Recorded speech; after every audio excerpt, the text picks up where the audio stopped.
நம்மளோ சும்மா இருக்க மாட்டோம். இதில் வேற பார்த்தாச்சு என்ன பண்ண போய் இப்போ அங்கே தானே இருந்தாங்க. பையனெல்லாம் தூக்கி எல்லாம் விட்டு தண்ணியெல்லாம் கொடுத்ததுக்கு பின்னா நான் கேட்டுட்டேன், உங்களை எங்கேயோ பார்த்தது மாதிரி இருக்கு அப்படின்னு கேட்டுட்டு தான் அன்னைக்கு கோயிலில் ஏதோ அப்படின்னு சொன்னோன்னே, ஆமாம் நீங்கள் தானே திருநீருக்கு பேப்பர் கொடுத்தீங்க அப்படின்னா, ஆமாம் நானே தான் அப்படின்னு.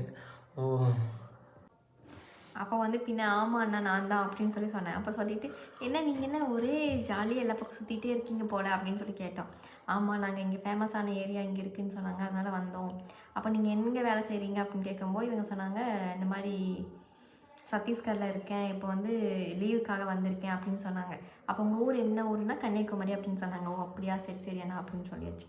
அப்போ வந்து நான் கேட்டேன், நீங்கள் எந்த ஊர் அப்படின்னு சொல்லி கேட்டேன். அப்போ இவங்க சொன்னாங்க கன்னியாகுமரின்னு சொன்னாங்க. வணக்கம் மக்கா, கன்னியாகுமரி அது இப்போ வந்தது. அப்போ நான் சொன்னேன், கன்னியாகுமரிலேருந்து அவ்வளோ லாங்கில் வந்து பைக்லேயே வந்துட்டிங்களா அப்படின்னு சொல்லி கேட்டோம்.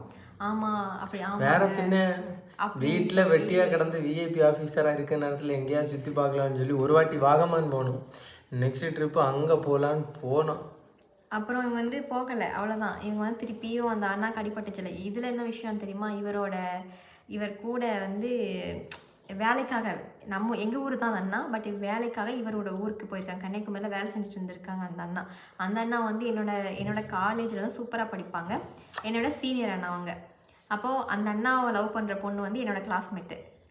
சரி, அப்போ வந்துட்டு அந்த அண்ணா நான் பார்த்துட்டு அண்ணா நீங்கள் தானே நம்ம காலேஜில் நல்லா படிப்பீங்களா அப்படின்னு சொல்லும்போது அந்த அண்ணாவும் என்கிட்ட பேசினாங்க.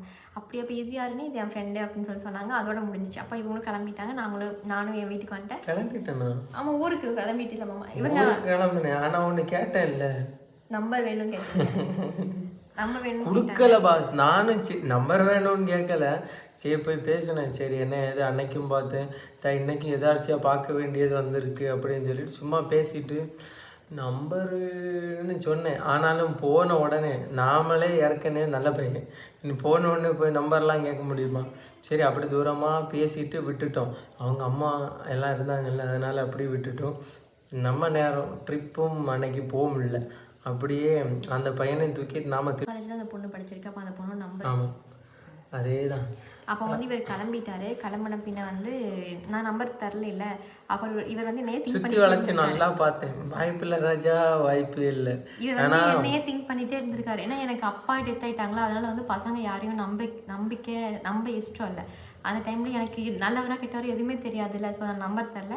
அப்புறம் இவர் வந்து என்னை பற்றியே யோசிச்சே இருந்திருக்காரு. இந்த பொண்ணை 2 டைம் மீட் பண்ணிட்டோமே, எப்படியாச்சும் நம்பர் வாங்கணும், பேசணும், இந்த பொண்ணை பிடிச்சிருக்குன்னு சொல்லி.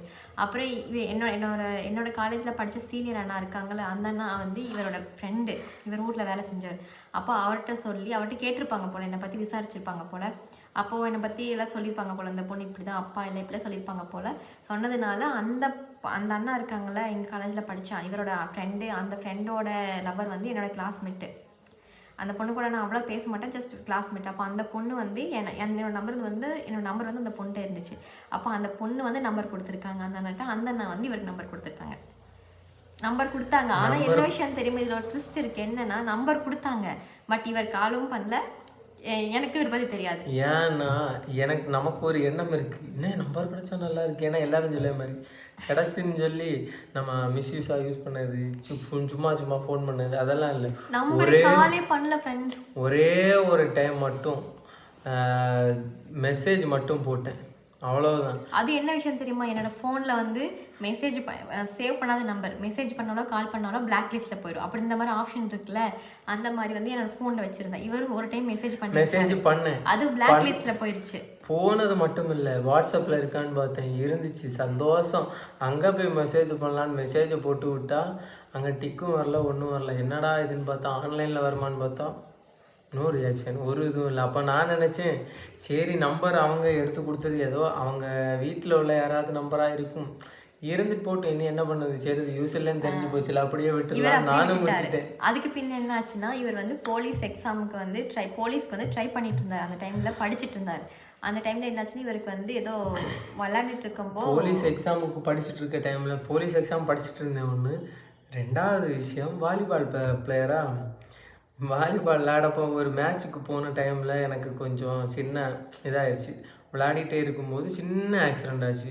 அந்த ஆக்சிடெண்ட் சின்னது தான், ஆனால் ஒரு 8 மாதம் அப்படியே போய் 6 மாதம் 8 மாதம் பக்கத்தில் படுக்க ட்ரைனிங் வேண்டியது. போவே இல்லை, போக முடியாம வீட்லயே காலை கட்டி தூக்கி போட்டுட்டு உட்காந்துருந்தேன் அந்த அந்த டைம்ல வந்து இவர் என்ன பண்ணிட்டு இருந்தாரு, கேம் விளையாண்டுட்டு இருந்தாரு, ஃப்ரீ ஃபயர். ஏன்னா போர் அடிக்கும்.